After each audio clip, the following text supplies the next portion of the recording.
Okay, this video is kind of a special edition.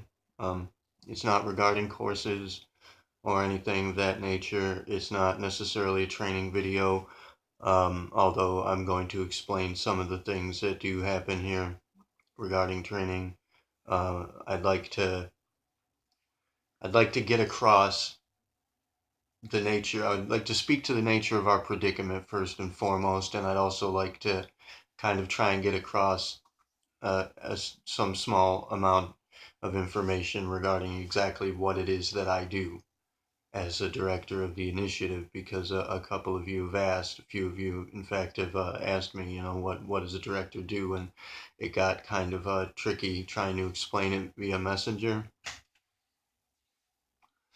It's a lot to say, so, and texting is even worse because his phone is a pile of garbage.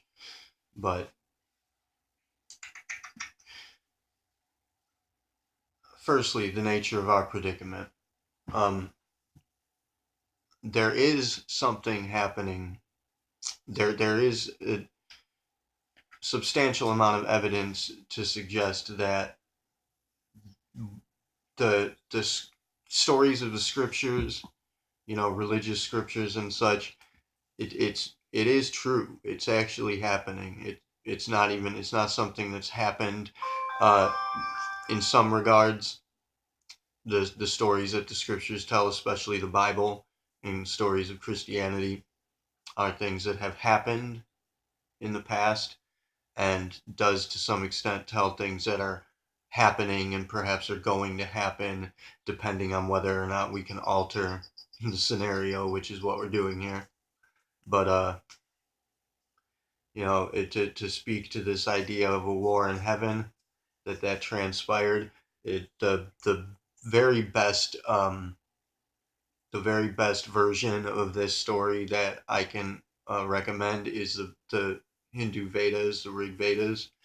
They are particularly descriptive, and they tell you know they tell you ipso de facto, point of matter, that there is what we'd have to call alien technology in play. They speak to the nature of this technology, of the Vimanas, I think they're called.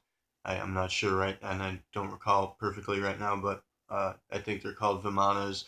These flying machines that are exactly what we describe, the UFO sightings as being.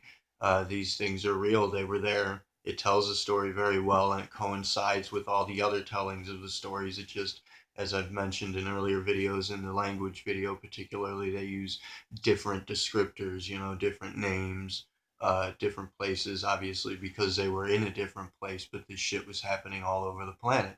This was a war in heaven. Somebody came here, maybe, maybe, might not actually be here. This story could be speaking of a different place if you fall along the lines of my personal belief system, but we're not going to get into that here, because as I've said, it's something I can't really afford to share with people. It would be too risky. It could damage what we're doing. If I were to tell people what I personally believe is happening, they would turn against us. They would not only ditch us, but they would actually actively fight against us. So uh, I can't I can't I can't speak to that here. It's something I can talk about personally in person, I suppose, if anybody's interested, but it's kind of depressing, so I wouldn't really recommend it. Anyways, this war happened. Somebody came here, as we suspect here, or to this planet, or to a planet similar to this one, wherever we were at the time. Someone came there and invaded, took over, placed themselves as the god figure, just like any pharaoh, or any king would have placed themselves as a god figure, and would have in fact been referred to as a god by the people writing the story, you know, and was a dictator, a very extreme dictator that imposed his rule upon people, and upon the entire world, apparently, and would in fact murder people en masse, burn down entire cities if they didn't follow his rules or if he was displeased with them.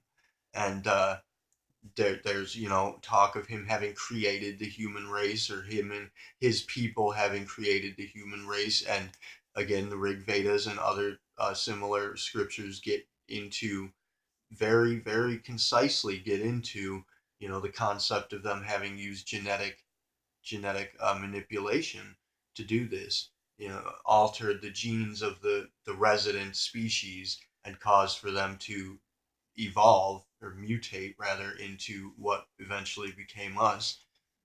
And you know there's a dude, I can't remember his name right now, but he wrote a whole series of articles and novels and such, speaking of this invading army essentially coming to mine gold for the purposes of using a certain element of gold to reinforce their home planet's ozone layer, their atmosphere, which is it's scientifically plausible. It all makes perfect sense if you look into it. It's not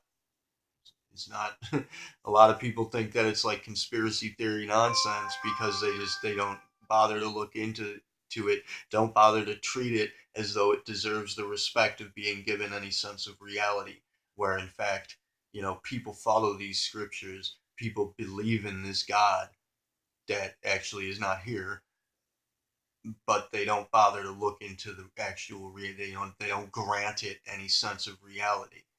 You If you want to figure things out, if you want to get into the mystery, if you want to understand what's happening here, what has happened, what will happen, you have to respect it. You have to grant it reality. You have to believe in it. All the stories, all the children's tales that were given of, believe and it will happen. It's not bullshit. It's there for a reason. Believe in this shit. Give it the reality that it deserves, and it will pay you back. The world will compensate you for your investment. Love the world. It loves you back already.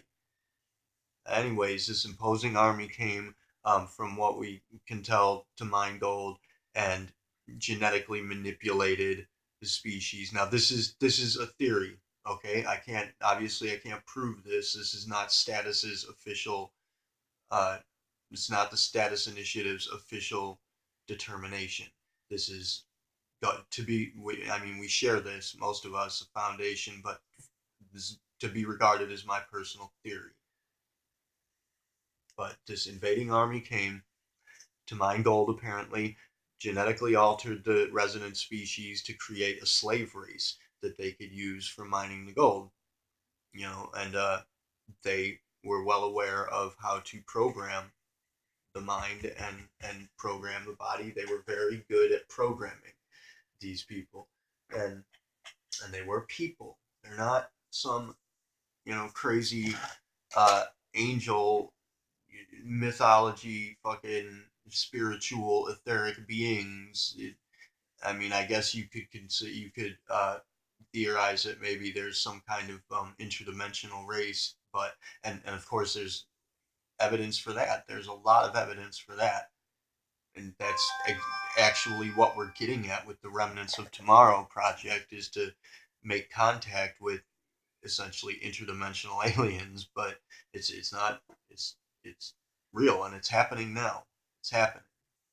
But I do not hypothesize that these were interdimensional species. These were people. These were just another species or another race of people that came here, invaded, took over, started murdering people left and right, and one of the highest ranking officers said, fuck this, turned around and said, you know what, I'm not going to follow you anymore. In fact, I'm going to take the lead, and I'm going to help these people. These are people. They have lives. They're not just toys for you to play with and destroy when you're displeased with them. And he was cast out. This officer is thrown down from on high. Is tossed down. Many of his loyal soldiers followed him, came with him, and started essentially a revolution against this dictator figure. And beyond that point, war broke out, in the skies with these Vimanas and flying machines and shit. This is the story they're telling. Everybody tells the same story. I know that for some of you it may seem ridiculous, but I mean, we have the evidence. The evidence is all over the world. So, I mean, it's pretty visible. It's not like I'm really finding it difficult to believe that there are so many people that do not get this. It's very, very obvious. But war broke out between the dictator and the rebel officer, who, would have been the Lucifer character, the fallen angel. And uh, there was a lot of what seems to be, from my perspective, what appears to be propaganda written and spread about. Just it reminds me, right. It's exactly reminds me of Mein Kampf and the Nazi regime. There's propaganda spread all over, demonizing the Jews, saying that these are evil people, that these are ignorant slave people, that they're inferior, that they need to be removed, that they're kind of an illness, they're wrong, they're not a species that deserves to live, and we have to get rid of them to purify the race. It's the same fucking thing. You see that in throughout the Bible and other such scriptures. It's exactly the same thing, demonizing this fallen officer and his regime, and this rebel faction that was fighting against this dictator, who this guy set rules and murdered people for not following them. I mean, it's obvious common sense that this was not a very cool guy. This was a bad guy. But they called him God, and he was known to be his regime was known to have been responsible for the creation of the race, and so everybody followed his word because they were enslaved, because they were programmed, and they spread propaganda against this fallen officer who was in fact fighting for them. And that's the story that's told. I'm sorry if this offends somebody, maybe some of the religious people we have. I apologize, but I mean, that's the story. Those are the facts. It's pretty obvious.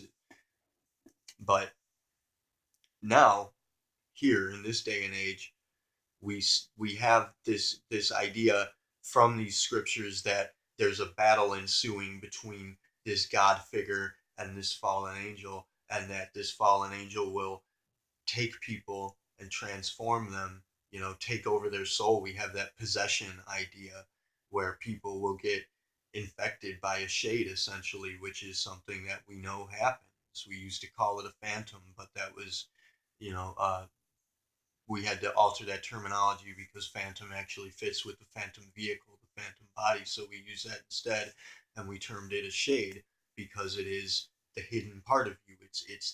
It's the aspects of your personality, the values that make you up, that are broken, that are no longer viable, but they no longer serve you in any positive way. They are in fact negative, and damage you, and they drag you, and they cause for you to be much less effective, slower, reduced. They minimize your energy and your capacity and your ability, your response ability, and they're just busted values that make up a hidden entity inside of you, that is the aspect of you that is not visible. That's why we need to promote visibility. There are other aspects to that as well.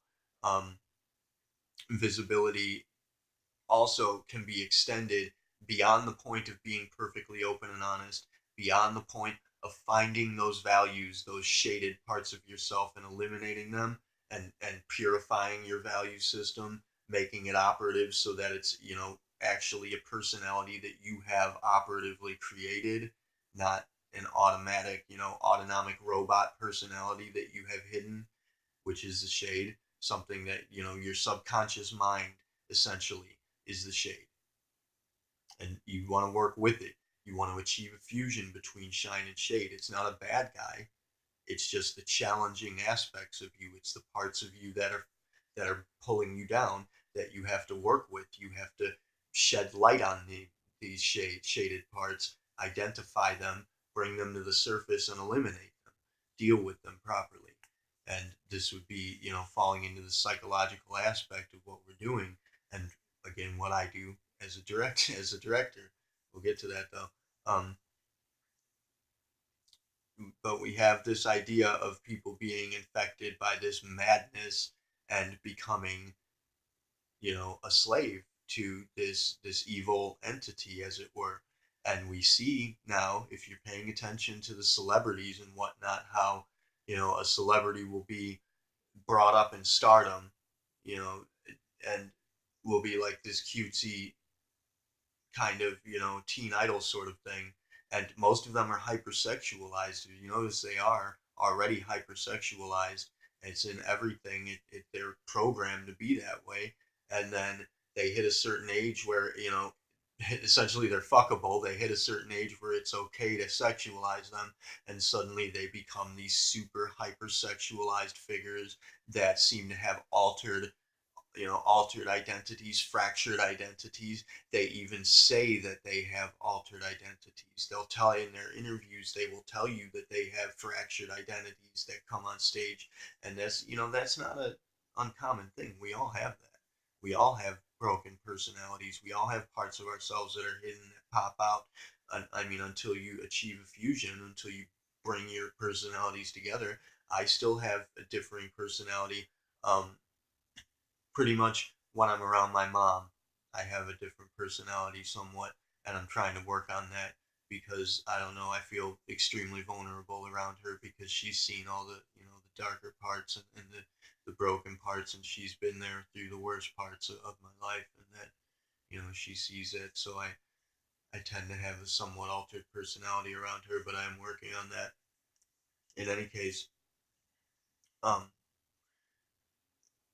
like I said in the other video, they'll have, these celebrities will have a music video where there's a car accident, a traffic accident, that of some sort, there is an accident or maybe a plane crash or whatever, something like that, a disaster event in their music videos. And then they say things like, oops, I did it again. Look what you made me do. And almost as though it's an entity speaking to someone else saying, look, I got this person. Look at what I did. I got this person. I got this person. Look what I did again. You know what I mean? And that's what it appears to be. Something is happening because this happens to almost all of them. And some of them break free and they come out and they speak to it. But when they try to say what's happening to them, they're labeled crazy. The media labels them as insane, as crazy, blows them off, puts them down. It just essentially erases the information they're giving. Deletes their history. And these people are speaking out, and they all speak out to saying that there's some kind of a pedophile cult running Hollywood, and we see that coming out now. It's true. It's happening. We see a lot of these cases where pedophiles are being drawn out and exposed, and B, that mind control is involved, and we know that the mind control is real. Because there's just overwhelming evidence all over the place. I mean, the evidence for it, the files, the actual government files for this mind control program and the efficiency of it have been released to the public. You can look it up online. It's real. And B, we know it's real because we use it. We stole it from them and we're using it to do good, and it works to a certain extent. We haven't mastered it yet, but um, that this battle between a light and a dark, a shine and a shade, this battle between good and evil, essentially, it's happening. It's out there in the world. It's happening, and it's coming to a head right now. It's beginning to boil over. It's so exposed now, out in the open. It's so, if you're a spotter, if you're watching these things happen, if you see, the fucking Super Bowl events, the commercials, if you see the concerts that these people throw, the music videos, if you're paying attention, it's fucking point blank obvious. It's like coming out in the public now. They're no longer even trying to hide it. It's just this battle is ensuing right in front of our faces, and most people don't even see it. But something is definitely happening. Now, we, status, are neutral. We are trying to bring people out of that battle. We're trying to end it. And me, personally, as a director, I do this individually for every one of our members that I can. And so that, getting into what I do, essentially, it began with me posting the music videos. It began with me posting songs of the day and talking to people, recruiting members. I'd jump on Messenger and I'd snag a list of people off of somebody else's page. Any, a random member, I'd just snag a list of their friends and I'd contact them on Messenger and I'd say, hey, we're running a group collecting artists and intellectuals. We want people to get involved and get active and start, posting their works, inspiring each other, and people started joining. And when I started posting my poetry regarding the, personal tragedy that occurred for me when I got hurt so bad, my wounded poet, nonsense, my jargon, people liked it. It was because it was very good. Passion does come from pain. Uh, Artists do thrive in darkness. We do. It brings out the best in us, and that is, like Daniel said in the comments. He uses the term God, and he calls it a he because he's a religious person and he believes that's the case. But ultimately, God is just whatever you want to call it. It is the world. It is the living world, and it is communicating with you. It's alive. It's responsive. It Everything's living. Everything is alive. Every value has a reason, has a purpose, and it's all a part of what you are. We're all one. We are all fractured pieces, shards of the identity of this initial soul. And we all share this one great mind that is our dream. And we are creating it together. And so, as Daniel termed it, a God comes to you veiled in the darkness. His challenges, his trials, its trials, the world's trials and challenges are meant to bring out the best in you. They're meant to challenge you to bring out your best and to be excellent and to overcome these challenges. And it seems like darkness, it seems like evil, but it's not. It's just a challenge for you to become better. And I mean, sometimes it's hurtful, sometimes it's damaging, sometimes it can really get you down. It could be coined evil, but it's not really evil. It's not no good or evil, except of course in the concept of this mind control, which is evident. If you look into Project Monarch or the MK Ultra program, which Project Monarch is a specific side project from uh, the initial MK Ultra mind control program, which was stolen from the Nazis during World War II, 1943 thereabouts. It was stolen, and the CIA initially, started working with this mind control techniques, torture tactics, and such, using drugs and whatnot, very invasive procedures to essentially jack and hack the human brain and take over. And they find it became very effective, and they mastered this technology, and they started using it more recently. They began to use it just out in the open in the public, but with these celebrities and such, it was used. It's been used, and the celebrities will tell you they've told this story that they've been tortured, they've been raped, they've been abused, and they have been programmed to have fractured identities, and that is what is happening. But Project Monarch went widespread recently with recent generations. It's just been flooded out through the media, and it's just bombarding the kids from every angle, and they are becoming programmed to be hypersexualized, slave, enslaved mentality, down, depressed, weak, want to hurt themselves. That's the emo generations. That's why it's happening, because this programming is just every fucking where now. And I know that this come off as crazy, wild conspiracy theory, right? But I mean, look around. Just instead of just calling it a conspiracy theory and blow it off, do a little research. you're going to find that it is very evidently obvious. It is actually happening. And it's something that we need to deal with. Status has jacked their technology, and we intend to use it against them. Not in a battle sense. We are not a part of their struggle. My personal belief and shared belief between the foundation members, but I'm going to say it's mine because I can't. I'm not representing anybody other than myself here.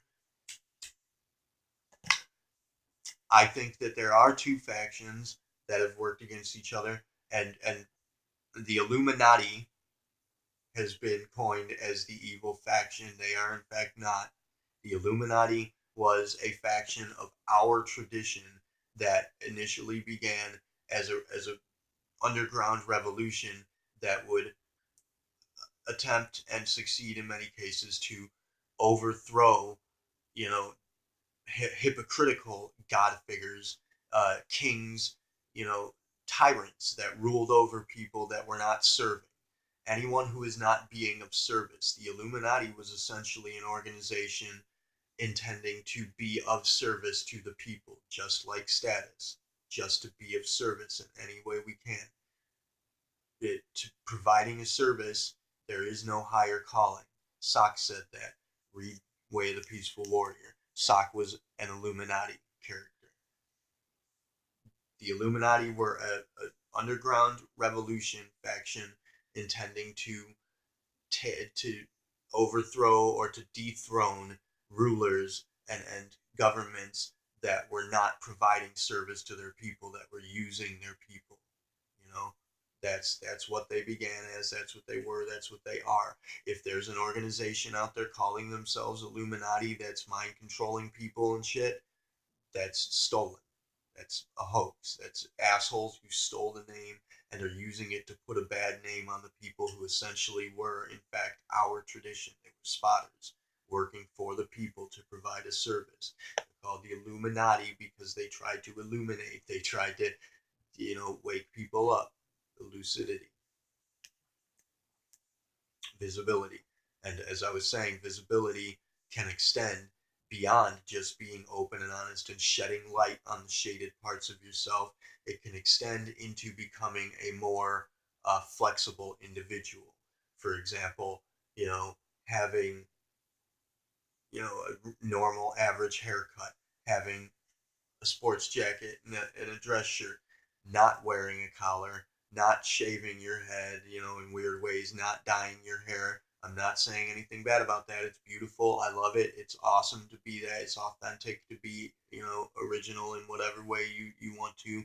Although I do have to say that all the dyeing hair and wearing pins and having spikes, that's not, that's trendy. It's trendy now. It's not very original, but I'm not gonna down talk. It's wonderful if that's what you love. Punk rock, man, fucking kick ass, whatever. But you can extend visibility if you want to be an operative spotter. If you want to get into the game as hard as you can, you want to be someone that is acceptable to everyone. Somebody that you have nothing that's going to turn anybody away. I smoke too much. I'm wearing my collar. These things have to go if I intend to be more effective in the world. And that's, you know, just being an average person that can fit in any circle, that has nothing that's going to turn anybody away. That can be an extension of visibility and makes you a more effective spotter because people will accept you. People will have no reason to, take a look at you and toss you out, disregard you. That your appearance and your personality is suitable to fit in any circle. That's, an extension of visibility. Anyways, as director, I would contact everyone. I'd get in touch with them, and essentially what, if I don't really have time to go through the whole process of how I got to here now, but where I am, what I do is I speak with all the members. I when we had Tanner active, I would use that profile from time to time along with a few other people to recruit, you know, the same way I said, be a messenger, jump on, grab a list of people, ask them all, uh, law of averages essentially. You ask 20 people, you're going to get 5 or 6 that say, yeah, sure, and join up. And out of that 5 or 6, you might find one that's a spotter. I mean, if essentially they're all potential spotters, but you might find one that just already is. And when you find that person, when I find that person, I train them. What I do is take a peek here and there at Facebook profiles, what they're posting. I see what troubles people have, and I kind of sneak my way into it. I don't jump out face to face and jump on Messenger and be like, well, you posted this, and tell them what about that. I have to kind of just find a way to sneak it in there to get to that topic by using personal references, which of course another aspect, as I was just saying, about being open and visible and acceptable. I've been through fucking everything. I've been through everything, so I can relate to any scenario, pretty much just about any scenario, and I can use that experience that I have to identify with these people's problems and kind of bring their problems to the surface, and then I spotcast them. I give them cues, I give them implications, I give them suggestions, unawares, without them really knowing that I'm doing it. I kind of just plant these suggestions for them, and then I post a cue. Or what works even better is to have somebody else post a cue. And that's why I need the directive active, because when I give you directions, I'm not just trying to get us active here. The directions that I give you are for specific reasons. If you post the things I ask you to, it's going to trigger the casts that I've put. It's going to trigger the locks, as I call them, combinations of values that I place in people's minds that can be triggered, unlocked by a key cue that either I have to post, but it's not as effective if I post it because I'm the only person doing it. So people aren't really paying too much attention to me on the page. They speak to me via Messenger, all of them, most of them, but and then they open up and they reveal everything about themselves, and I get deep in the deep end of the pool with these people, and I work with their problems, I counsel their difficulties, I help them, but it's it's easier if I bend time, if I implant suggestions and place combinations of values in their system subconsciously, and then I'm able to have somebody else, one of the directive members, one of the A team, or myself if necessary, post a triggering cue, such as the songs of the day. And the reason why the songs of the day particularly are so important is because one of the uh, that's one of the tricks. That's one of the routines that is a part of this programming measure, that we give them the music every day, we give them the dedications, and it builds a routine that anybody who's paying attention, they have this routine, and it reminds them that they're active here. It reminds them that they're a part of this, and it keeps them interested, and it programs their mind to be, you know, members of the initiative. And so that way, throughout their daily living, when they run around in the day and they run into synchronicities, they're going to remember what we taught them. If they hear that song, which they will hear the song that I posted because the world has our back, that song's going to pop up somewhere throughout the day as a synchronicity, and it's going to lead them to other things. And this happens all the time. They come back and they talk to me about it. They just won't post publicly because there's nobody else, because I'm the only person posting most of the time, and they're shy and they're afraid to fucking post. And that's why we need more people active, because if you guys get active, if you follow my directions, you're going to affect a lot of people in a positive manner. B, if there are more people consistently posting, if we can get other people posting daily like I am, even once a day, somebody else posting something that's motivating, then they will begin to get active, and we can get them interacting with each other. Some of them already are interacting with each other. And again, I take a peek at the web work. I speak to one or two of them initially. I take a look at the Facebook profile, sneak a peek, Sometimes I steal a post because it's an effective measure. It triggers something else. There's primers. I've primed these people left and right. There are cues all over the place, like mines that are ready to be set off by a simple post that I ask you to post, or if it's a drastic, if it's time sensitive, if it needs to be done immediately to help somebody to get them out of a tricky situation, essentially maybe to save their ass if they're in trouble. A lot of people get in trouble. They want to hurt themselves. They get suicidal. They want to do things. They have this programming in them that causes for them to lean towards wanting to hurt themselves, to lean towards wanting to give up. And we are fighting to keep their heads above water. That's what we are doing here. We're fighting to keep our members' heads above water. We're fighting to create a common understanding between them all, to sync up everybody's minds so that we all have the same intention to make peace, to create unity, to expand. It's just like at my work, juice.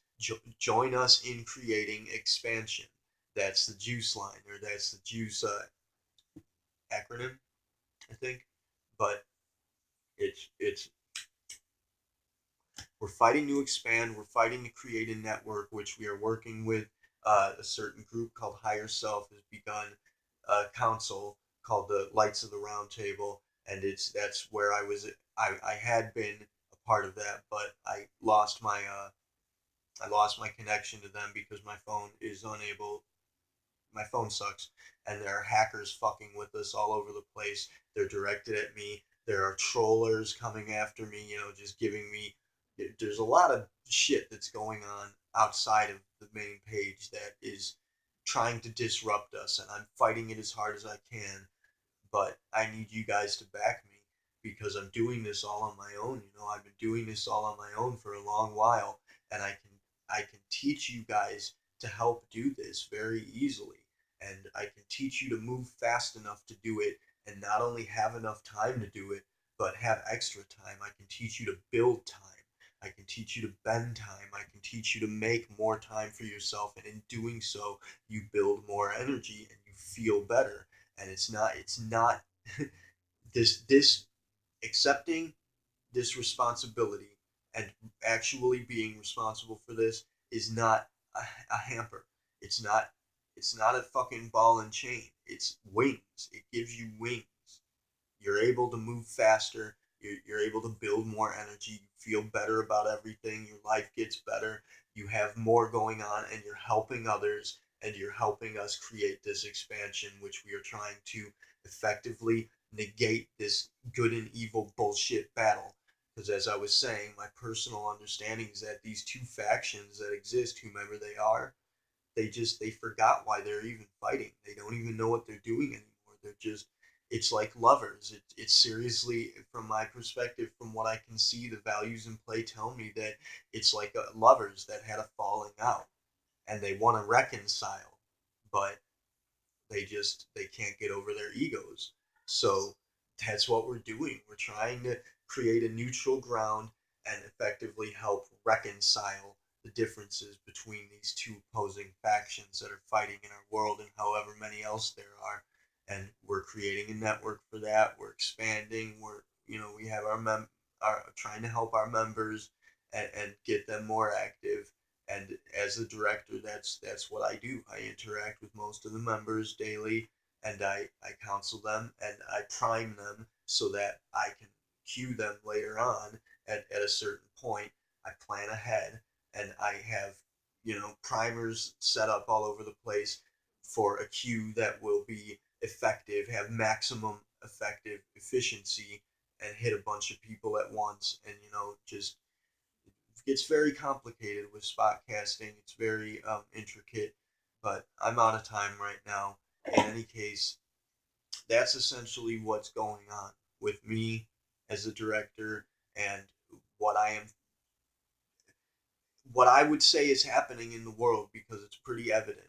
I mean, my beliefs insofar as how the scriptures are to be regarded in the story, that doesn't matter. That forget about that. If you don't like it, If it doesn't make sense to you or if you disagree with it, disregard it. It doesn't matter. We are not a belief-oriented organization. You know? So, I mean, that doesn't matter. That's my personal understanding. That's how I see it. If you agree, wonderful. If you don't agree, doesn't matter. We're not going to fight over beliefs here. That doesn't matter. What matters is that we are trying to create peace and unity and save the world. So, that's all the time I have right now. Thank you for giving me this time. If you watch this video, promote it to the others. If you like it, Kila Salai, Tervioni Siari, Namaste.